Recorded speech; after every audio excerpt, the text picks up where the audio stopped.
Welcome to Lost Relation Chronicles. Gary woke up from a dream, though as usual, the details were lost to him. He just knew he had dreamt something, but the specifics were out of reach, like sand slipping through his fingers. It was always like that. He never could recall his dreams. He lay there for a few moments, then rolled out of bed, heading for the bathroom. After using the toilet, he felt good, really good, in fact. Another day where he didn't need his medication. That thought made him chuckle. Opening the medicine cabinet, he looked at the familiar bottles. The pills lined up neatly, waiting for him. But he wasn't like the others he saw at the doctor's office. The people with the vacant stares and the sad, hollow eyes. He didn't hear voices, and he wasn't depressed. No, not like them. His next appointment was a few days away, so he knew he'd have to start taking the pills again soon. But not today. Today, he was in control. After showering and shaving, he stood in front of the mirror, studying his reflection. He asked himself, what face do I want to wear today? He practiced a few expressions, trying on different versions of himself, like a man choosing the right suit for an occasion.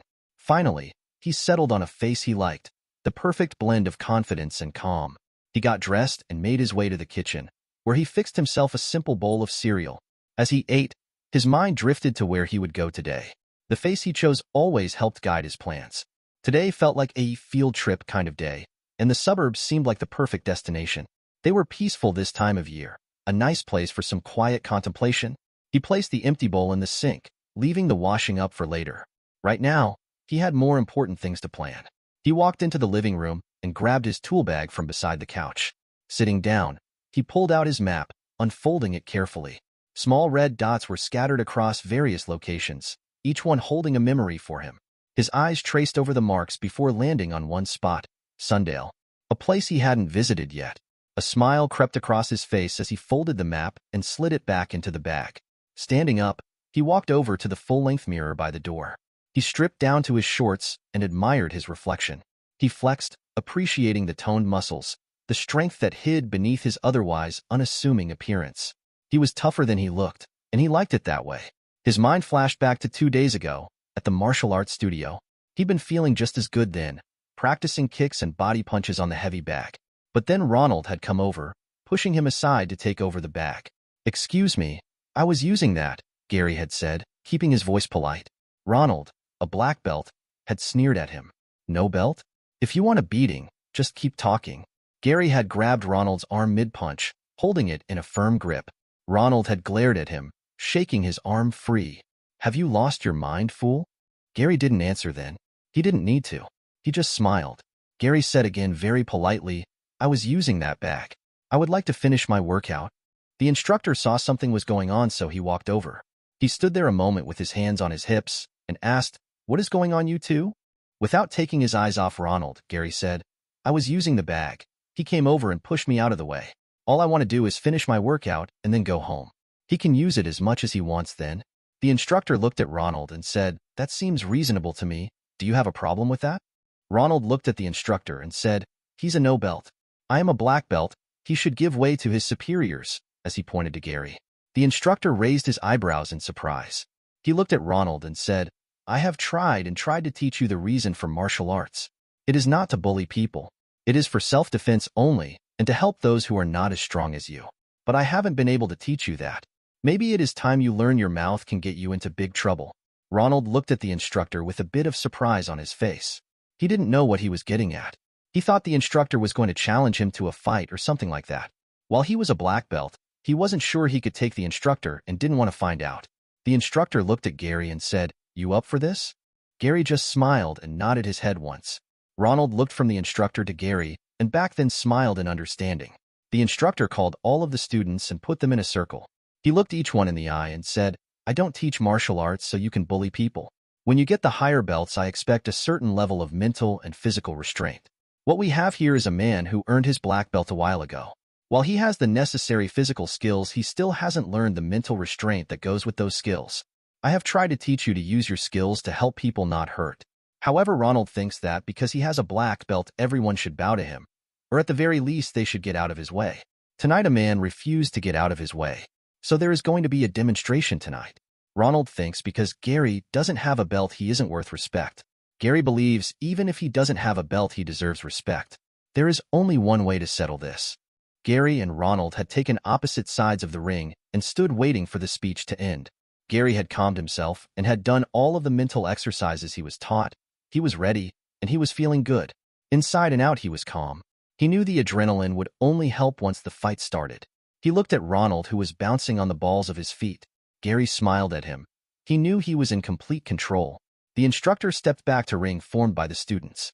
He looked at Gary and Ronald, then said, "Okay, go for it." Ronald immediately attacked. He threw punches and kicks. Gary blocked some of them, ducked some of them, but some of them found their mark. Gary thought to himself, "Tomorrow I'm going to hurt, but tonight the adrenaline keeps me from feeling it." The students were cheering and booing. They were also shouting advice to both fighters. Gary kept sliding his feet, keeping at least one foot in contact with the mat at all times. He kept just out of Ronald's reach. Ronald kept attacking and trying to move into strike range. After a few minutes, Ronald was breathing hard. He started missing more and more. He noticed his arms were getting heavy. He realized he was getting tired, and he had better end this soon. He renewed his attack and started throwing more punches and kicks. Gary watched all of this. This was going just the way he had planned. He knew Ronald couldn't keep up this level of attack much longer, then it would be his turn. He kept moving back, just at the edge of Ronald's reach. He kept blocking and dodging the strikes. Ronald was having a hard time breathing, and his arms were getting so heavy. He decided to grab Gary and give himself some breathing space. He grabbed Gary in a bear hug, pinning both arms to his side. Gary reared his head back and head-butted Ronald right in the nose. Ronald's nose immediately spurted blood. Ronald howled in pain and dropped Gary. The students grew quiet, looked at the instructor, expecting him to stop the fight. The instructor looked at them and said, "If you are getting mugged and get a bloody nose, what are you going to do? Are you going to say, 'Well, I have a bloody nose, we need to stop'? No, you keep on fighting. This is the same thing. You have to learn to fight through the pain." Once Ronald let go, Gary went on the attack. He started throwing punches and kicks. Unlike Ronald's attack, Gary's hit the mark more often than not. A few minutes later, Ronald's eye was starting to swell shut, and he had a fat lip. Just as the instructor was getting ready to stop the fight, Gary hit Ronald hard and knocked him down. The instructor went over to Ronald and looked at him. "You okay?" he said as he got on one knee. Ronald looked up at him and growled, "I'm fine. I want to finish this," and started to get to his feet. The instructor gently pushed him back on the mat and told him to lay there for now. Then he looked at the circle of students. Just because someone doesn't wear a certain color belt doesn't mean they aren't deserving of your respect. Gary here doesn't wear a colored belt, but I dare say he could beat several of you at the same time. Let this serve as a lesson. You need to have the mental maturity as well as the psychical skill to move up into the higher belts.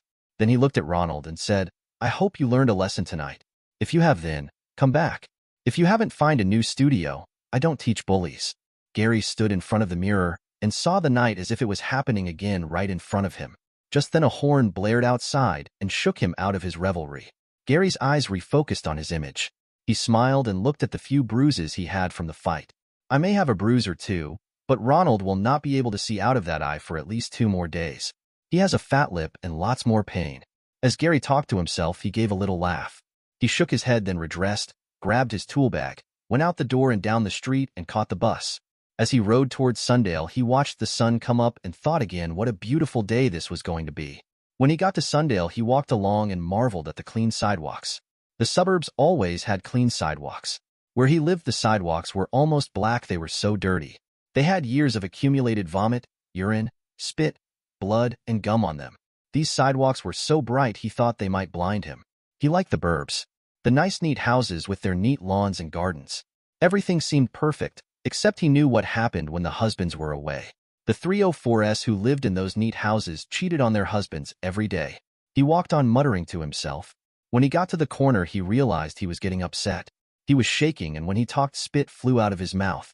He felt good, and when he felt good, he was in control, but he was losing control. He stopped and got himself back under control. Once he had himself back under control, he walked on. He saw the school as soon as he came around the corner. He liked elementary schools. He liked watching the kids going into the school. They were just at the age where they were getting their first taste of independence. When they first got to kindergarten, the moms would drop them off and they would run into the school. The older kids weren't to the age where they knew everything yet. They could still be taught, and he loved teaching them. He was proud that he was the one who taught some of them about how the world works. He had watched kids before. He knew he had to keep moving. When he did that, no one paid any attention.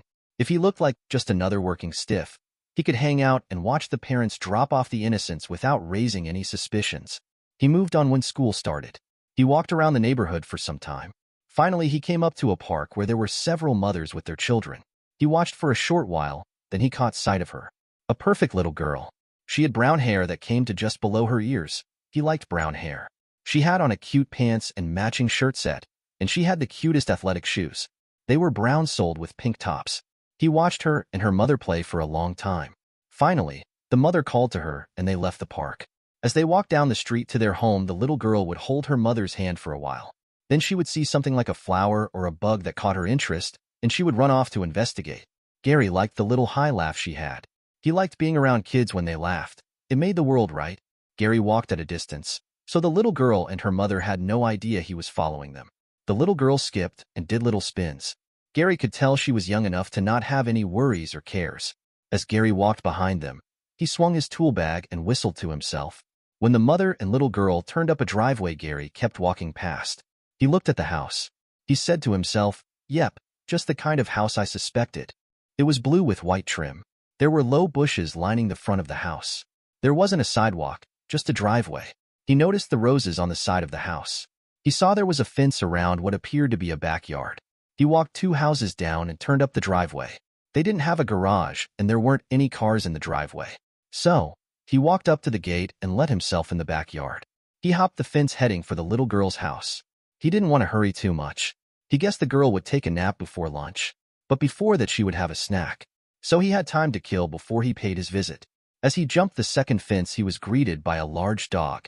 He had moved so quickly and quietly he had surprised the sleeping dog. As the dog saw Gary drop down to the lawn, he started barking and then charged Gary. Gary stood there and watched the dog charge him. He was in control, so he was calm. Just as the dog jumped for Gary's chest, he stepped out of the way. As the dog flew past, Gary grabbed his tail. He used the dog's momentum and swung the animal into the fence. The dog made a little yelp and went limp. Gary looked at the unconscious dog and jumped the fence into the little girl's yard. He stole across the yard and peeked into the window. He was looking into a kitchen area. The 304 was the only one he could see. So much the better. It will make the lesson that much easier, he thought to himself. He moved out of sight of the window and opened his tool bag. He pulled out the paper painter's overalls and the latex gloves. When he went on field trips, he always made sure he had the right tools. He slipped into the overalls and gloves. He watched CSI so he knew what the police would be looking for. He was sure not to step into the dirt, that way they wouldn't have footprints to make plaster casts of. He smiled to himself. He was in control. He grabbed his tool bag and moved up to the window again. He looked in and almost cried out. The 304 was kissing some guy in the kitchen. Here she was, getting ready to do some guy in the kitchen while her husband worked hard to make money. Gary sat there for a minute longer, feeling his rage growing. I'm really going to like giving this lesson, he thought to himself. He reached into his tool bag and got his lockpick. When he opened the door, he was sure the 304 and the man hadn't heard him. As he moved into the kitchen, he grabbed his sap from his tool bag. What he saw almost made him gag. The 304 was up against the counter with the guy leaning in and kissing her. At least they both had all of their clothes on.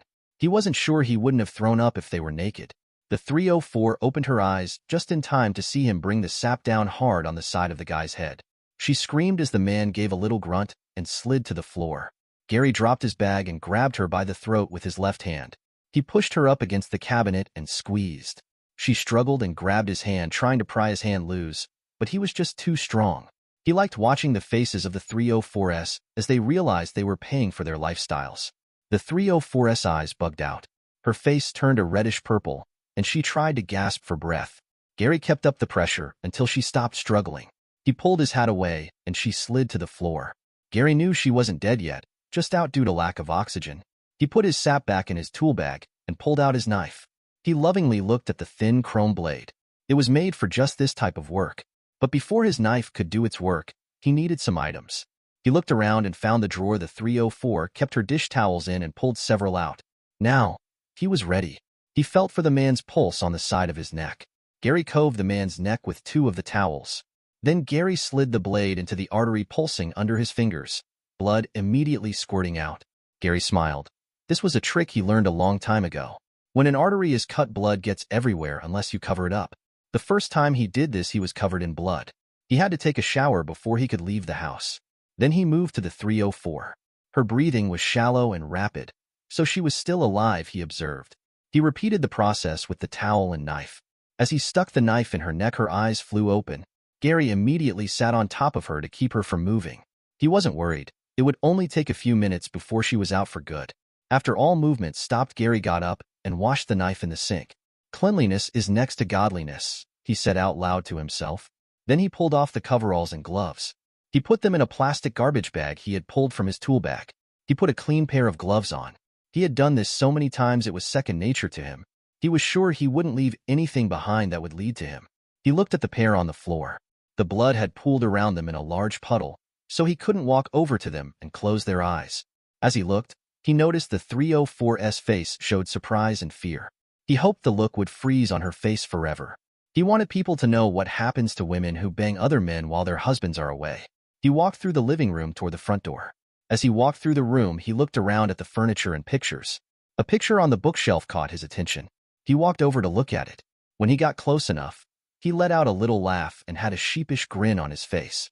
He noticed a man, woman, and little girl in the picture. The man and woman were standing on either side of the little girl. Gary saw the man and woman were the ones in the kitchen.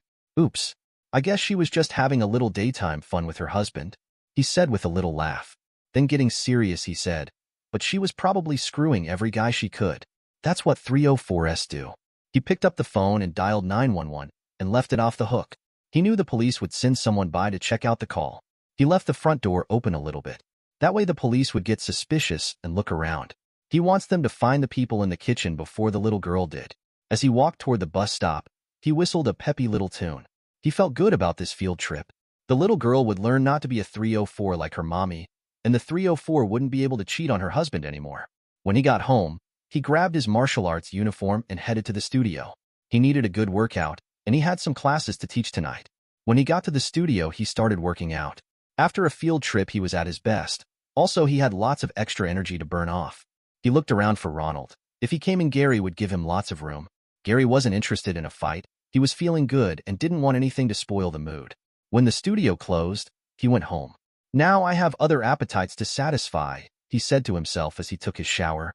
After his field trips, he liked to find his girlfriend, Candy, and spend the evening with her. She was the only one who could satisfy the feelings he had right now. As he was drying off after his shower, he looked at his medication again. He looked in the mirror and said, "I feel good. I went on a field trip today. I have put the other face away and don't need to get another one.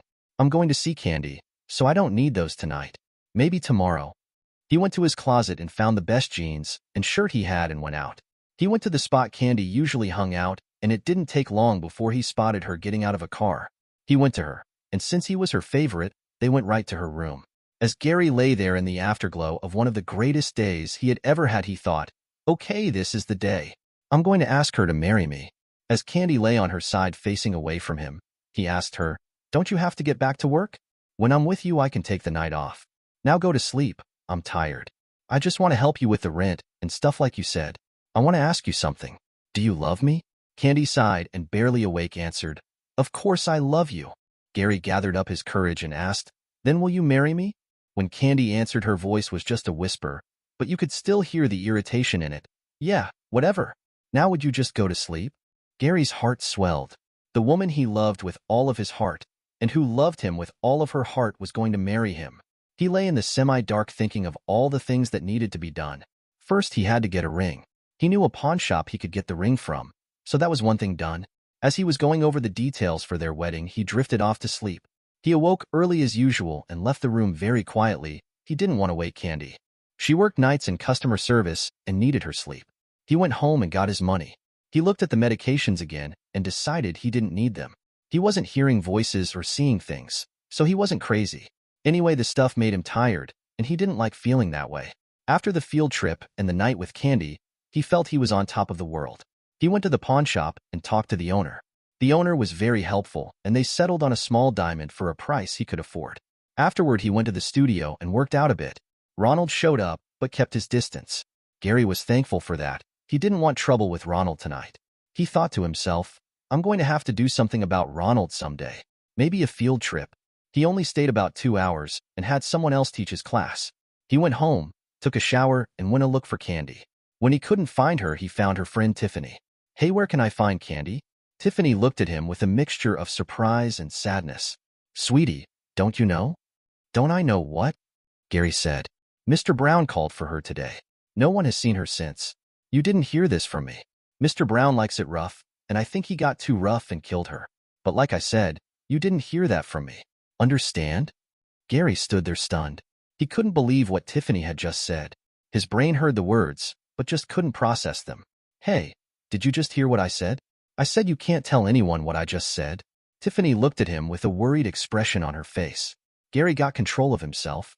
He stood there another minute and gathered his thoughts.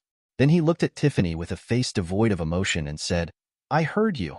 Don't worry, I won't tell anyone." Tiffany tried to light a cigarette, but her hands were shaking too much. "Thanks. I know you felt something for candy. I'm sorry to be the one to tell you." Gary knew what he had to do.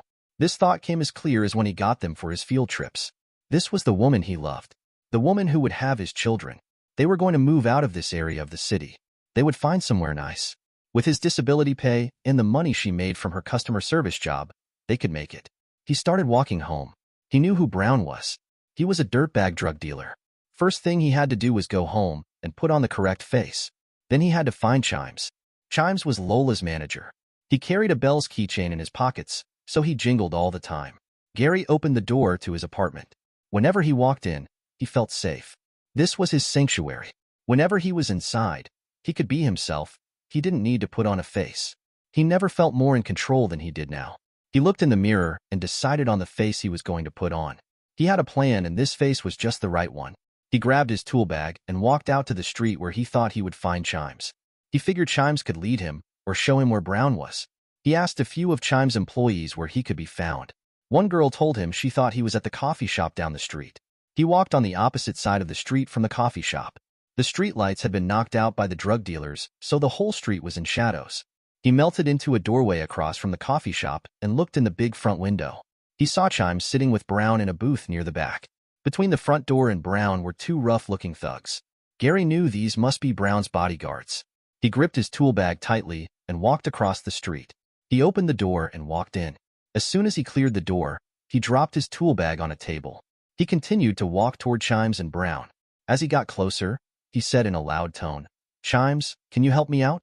I'm a little short and need a job." The two bodyguards got up from the table and started to block his way. One pulled his gun out. Gary was ready for them. He had been practicing martial arts for 20 years. He just shut down the thought section of his brain and reacted. He grabbed the gun with his left hand and twisted it up. With his right elbow, he hit the guy under the chin. The thug stumbled back and fell. Gary brought his foot down hard on the second guy's knee. There was an audible crack as the leg broke.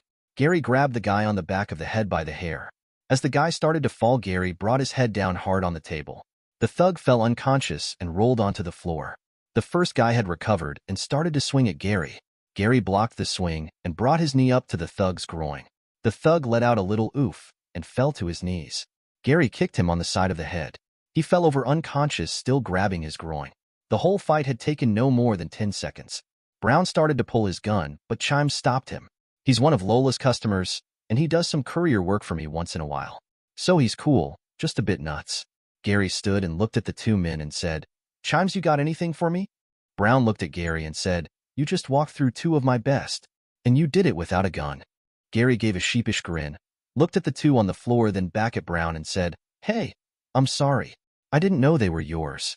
They just jumped up with a gun and I reacted. That's all right. If they couldn't protect me, what good are they? You said you were looking for a job? How about being my bodyguard?" Gary walked over to one of the thugs, picked up his gun, and shoved it in his belt. Then he walked toward his tool bag and said over his shoulder, "Let me get my bag first. Yes, I would like to work for you. And don't worry, I'll take care of you."